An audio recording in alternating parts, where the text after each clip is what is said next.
The movie begins with Sung-ji sleeping peacefully in his bed when the muzzle of a gun slowly slides toward his head. Suddenly, a loud noise of a toy gun erupts and Sung-ji wakes up to his young son's happy screaming. The annoyed father tells his son, Min-jun, to let him sleep for 5 more minutes and sends him away. A few minutes later, Sung-ji is dressed and ready to go to work with his daughter, Hye-in, who is just starting college, and his son in the back seat. On the road, Sung-ji starts hearing a phone ring from his glove department and opens it up. When he answers the call, a voice from the other side starts telling him that he has vital information about the car Sung-gi was driving. Annoyed by the random call, Sung-ji hangs up and continues driving. A few minutes later, the same phone starts ringing and Sung-ji answers the call. The voice asks him if he is Baruan Bank's PB Central Manager Sung-ji, and when he confirms, the man on the other line tells him that there is a bomb under his car and if anyone tries to get out, it will explode. Thinking that it was just a prank call, Sung-ji hangs up the phone and pulls up to a gas station, but right when he's about to get out, the phone rings again. The man asks Sung-gi if he didn't find the smell of his car strange when he got up in the morning, and explains that it was the smell of the bomb he had placed inside it. He continued to explain that he had the detonator in his hand and was tracking their car. The voice warns Sung-ji that if he and his children do not listen to every order he gives them, they will not see another day. The man tells Sung-ji to reach under his seat, revealing that there truly was a pressure bomb set up under him. Now frightened for their lives, Sung-ji asks the man what he wants from him. The voice explains that he wanted $1 million in cash that he would need to transfer to an account he would send him. While distracted by the phone call, Sung-ji passes his son's school and abruptly stops when Hye-in mentions it. Before his son can get out of the car, Sung-ji stops him, tells him to return to his seat, then explains the dire situation to his children. Suddenly, Sung-ji gets a call from a colleague who panics and tells him that a man had put a bomb in his car, asking him to send him life savings. Rendezvousing with the man, he sees his colleague and his wife fighting because she thinks the whole situation was simply a scam. While trying to find a suitable place for Yunsu,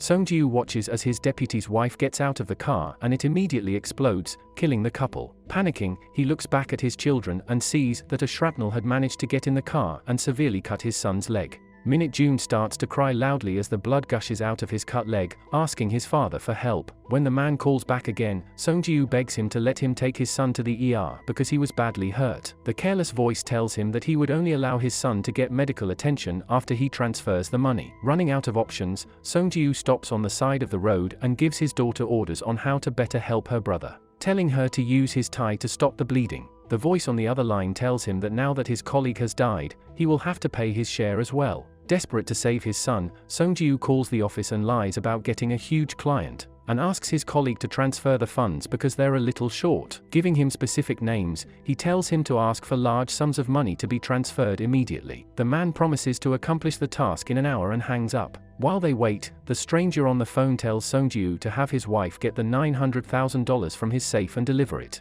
At the explosion site, the police have opened up an investigation and are looking at the cameras around the street. They notice a car backing away from the victim's vehicle and assume that the person driving the car must have known it would explode. The lead investigator calls the commissioner and informs him that he thinks there's more at play than what meets the eye. On the side of the road, Sung-ji calls his wife, Yunsu, and orders her to go to the bank immediately and make a withdrawal. He explains the dire situation he and the children were in. He tells her not to waste time with questions. Asking to speak to her daughter, Yunsu makes sure her children are okay before hanging up. After a few minutes, Sung-ji sees his wife get out of the car with a large duffel bag in hand and a woman following her. Sung-ji calls his wife immediately and tells her to keep quiet about what was happening, then explains that he had already spoken to the manager so she would be able to withdraw all the money. Once Yunsu gets the money, the man on the phone orders Sung-ji to tell his wife to put the bag in a delivery box near the convenience store behind the bank. As he rushes around the bank, he sees his wife next to 2 police officers taking down what she had thought was the perpetrator. The voice on the other line tells Sung-ji that he would detonate the bomb if he called the police and started the countdown. Right when he gets to 1, the box by the convenience store explodes, throwing Yunsu away but without serious injuries. Angry, Sung-ji tells the man to leave his wife alone because she is innocent, but the man explains that innocent people have more to lose. Panicking, Sung-ji calls his subordinate Yoon and asks him how the deal with the investors is going. When the man explains that some of them want to take another day to think about it, Sung-ji angrily tells Yoon to send him the investor name list so he can contact them himself. From the back of the car, Min-jun tells his father that he isn't able to feel his legs anymore. Scared, Song-Ji begs the man to save his child's life before he bleeds out completely, but the voice refuses to let him do so without getting his money. Suddenly, the police arrive after finding out his identity from the CCTV and order him to get out of the car. Realizing the only way to save his son was to go to the ER, he shuts down the phone and drives past the police, almost running him over. The officers inform all units to follow the suspect's car as he heads to the hospital. Rushing through the street with the police right behind him, Song-Ji is forced to maneuver his way past many obstacles. Although he manages to get past many of the cars, he is finally surrounded by the police and is unable to move. When the police captain gets there and asks him to step out of the car, the voice on the phone tells him to explain to the police that there is a bomb under his seat, and warn them that he will detonate it if they don't let him go. Seeing the fear on the man's face, the police captain suspects that Song-Ji must be forced into taking such drastic actions. Ordering his men to stand back and secure all exits, he asks for the bomb squad to arrive immediately. Once the EOD arrives, the head of the team wears her protective gear and slowly approaches the car. She tells Song-Ji that if he lets her take his son, she will be able to give him immediate medical care. The frightened Song-Ji tells her that the children cannot go anywhere and slowly shows her the call he was on to give her a hint of this situation. Understanding what was happening, the woman hid a radio in a plastic bag containing a first aid kit and water before walking away. Trying to get the police to hear what the man was saying, Song-Ji held the walkie-talkie close to the phone and tried to speak to his assailant.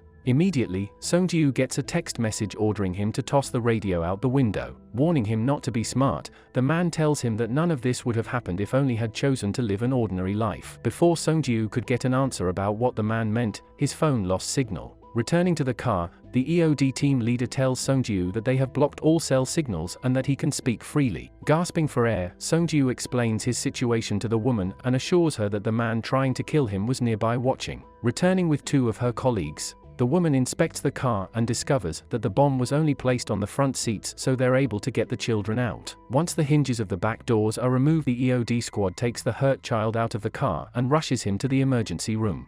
When they try to get Hye-in out, she refuses to abandon her father and hurries to the front seat, triggering the other bomb. Hye-in and her father wait anxiously in the car for the police to take the next step. Song-Ji apologizes to his daughter for always giving the family the excuse of being busy instead of spending time with them. Tears rolling down her face, Hye-in tells her father that they should watch a movie together the coming weekend, which makes him smile and agree. Outside the setup perimeter, the commander gets information that Song-Ji's brother has arrived and wants to help convince his brother to give up. After speaking to the brother, the commander explains to the man that he should tell his brother to at least let go of the young girl. Agreeing, the man heads out to the car. When he reaches the car and speaks to Song-Ji, he immediately recognizes the voice as the man on the phone. Angrily, Song-Ji grabs Jin-Woo by the collar and asks the man what he meant when he mentions what happened 6 years ago, assuming he was another investor who lost his money. Song-Ji starts begging for his daughter's life, promising that he will get the money no matter what. After looking at him for a moment, Jin-Woo decides to let Hye-in go and announces to the police, making Song-Ji seem like a kidnapper. After taking the girl out of the car, Jin-Woo makes the scared father open the glove box, reveals another bomb with a timer, and tells him that he will be keeping his daughter until he gets him the money. He warns Hye-in that if she says anything to the police, he will detonate the bombs. The suspicious EOD leader had contacted Song-Ji's wife, who had confirmed that the man speaking to her husband was in fact not his brother, because he had gone to Nepal. Song-Ji, being on a deadline, starts up his car and rushes away, shocking the police into action. On the road, Song-Ji tries to call the VP of the bank to borrow some money, but his boss explains that he had taken out $2.4 million without approval and therefore all of his accounts have been frozen, holding him liable for any legal action taken by his investors. Expressing his sadness about the situation Song-Ji was in, the VP tells him that there's nothing he can do and then hangs up. Desperate, Song-Ji calls his wife and tells her the only way to help their daughter is to transfer the money to an account he is about to send her. Once he has confirmed her agreement, he gets a call from Jin-Woo telling him to come to Django Chemicals in 10 minutes if he wants to see his daughter before he dies. While driving toward the factory, Song-Ji remembered what he and his colleagues had done 6 years ago, when they scammed hundreds of people out of their money after advertising a risk-free investment. He had gotten promoted by the bank and was moved to HQ.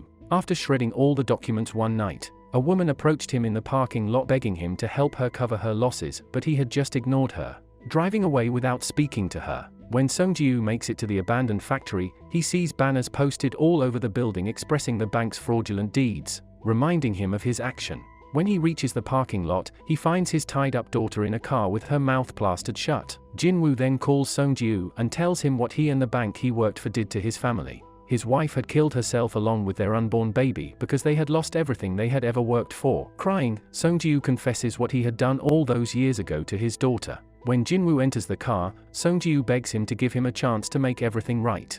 Although he is touched by the sentiment, Jinwoo is not interested in forgiveness and fastens his seatbelt so he and Sung-ju can die together. As the police arrive, Sung-ju drives the car into the river to avoid having his daughter see him explode. Inside the water, Sung-ju looks to his side and sees Jinwoo passed out. Getting a book from the back, he puts it between the wheel and his seat to keep the pressure, then swims out of the car, escaping the timer bomb in a few seconds. A few days later, Sung-ju comes forth to the public about the bank's wrongdoings, acting like a witness for all the victims. That afternoon, Sung-ju drives by the river, his conscience finally clear.